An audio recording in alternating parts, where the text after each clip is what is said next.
What's up, everyone? Welcome to Program Your Remote. Today we're going to be looking at a GM programming procedure that covers many of the new GM models, 2015 to 2016 and newer. So a couple things we need to go over before we get into it. First, this procedure is going to be for push-button start vehicles.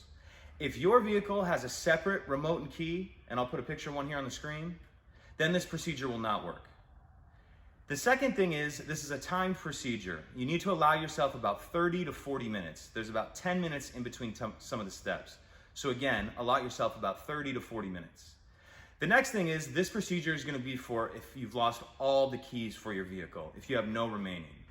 So in that case, once you have no remaining and you go buy yourself a new smart key, and yours may look a little different than this, you need to get the key cut. The emergency key in the bottom. This will be the only part of the procedure that you cannot do yourself. So in order to start the procedure rather, we need to have our smart key unprogrammed with the key cut. So once we get to that point, let's go ahead and jump into it. So now we're looking at the driver's door. Some vehicles may have an exposed key cylinder where you can actually see the slot where the key will go right in. But on some vehicles, you're going to have the key cylinder cap, such as this. So we need to remove that. How we're going to do that is, if you look under here and you see this slot right there, we're going to take the emergency key that again's already been cut, and you're just going to lift the door handle slightly, put that key up in the slot, and just wiggle it. Yours may come off there a little harder if it's never been off. So once we have that off, now we have our key cylinder exposed. So now that we've got the lock cylinder cap removed, we can go ahead and move forward with the rest of the procedure. So as I was saying earlier, this is a timed procedure. We're gonna need 10 minutes for this first step. So get yourself something to time yourself with. I'm gonna use a phone here. Just have that handy.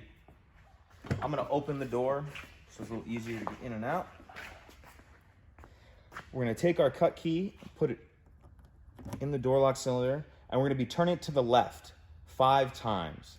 And after that 5th time, we're going to see a message on the dash, and that's when we're going to start our timer. 1, 2, 3, 4, 5. Take a look at the dash. You see the message there, remote learning pending, please wait. And as you can see, I've started my timer. It takes 10 minutes for this step, so I'll check back in when we get close to that 10 minutes.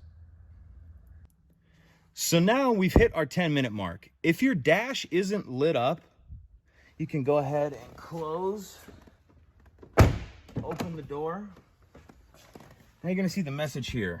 Press engine start button to learn. So we're gonna go ahead and press the start button. And now we need to reset our timer for another 10 minutes. And we'll check back in when we get close to time.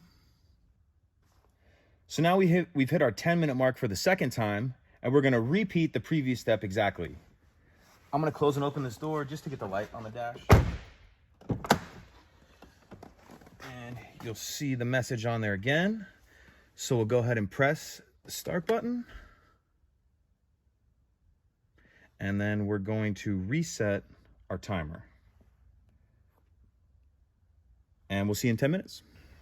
So now we've reached our 3rd and final 10-minute mark. So we're gonna go ahead and close and open the door just to light up the dash.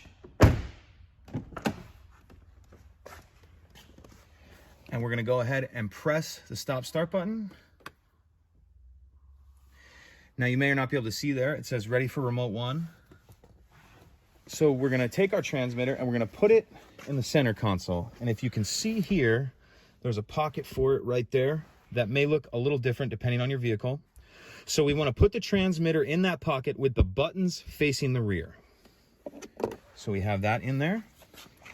Now we're going to go ahead and press the stop start button again. Now we're going to remove the transmitter from the pocket and press either the lock or unlock button. And now we're going to hold down the start button for 12 seconds to exit programming mode.